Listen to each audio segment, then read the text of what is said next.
দীর্ঘ ২৪ বছর পর পিয়ংইয়ংয়ে বিরল সফরে রাশিয়ার প্রেসিডেন্ট ভ্লাদিমির পুতিন। জমকালো আয়োজনে বরণ করা হয় পুতিনকে। বুধবার উত্তর কোরিয়ার সর্বোচ্চ নেতা কিম জং উনের সঙ্গে একান্তে বৈঠক করেন পুতিন।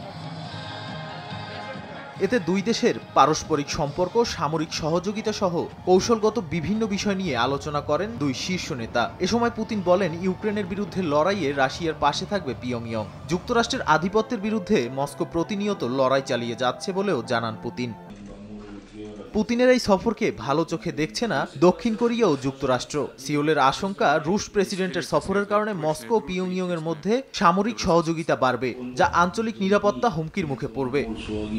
দক্ষিণ কোরিয়া, যুক্তরাষ্ট্র ও ইউক্রেন দীর্ঘদিন ধরে অভিযোগ করে আসছে, জাতিসংঘের নিষেধাজ্ঞা উপেক্ষা করে রাশিয়াকে অস্ত্র সরবরাহ করছে উত্তর কোরিয়া, আর মস্কো সেসব অস্ত্র ইউক্রেন যুদ্ধে ব্যবহার করছে। এর বিপরীতে রাশিয়ার কাছ থেকে স্যাটেলাইট কর্মসূচিতে প্রযুক্তিগত সহায়তা পাচ্ছে উত্তর কোরিয়া। যদিও এসব অভিযোগ পাত্তা দিচ্ছে না কিম প্রশাসন।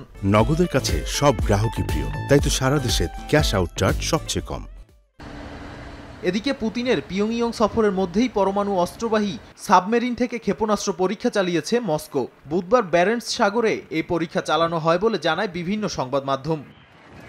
নাদিম মারজান, সময় সংবাদ।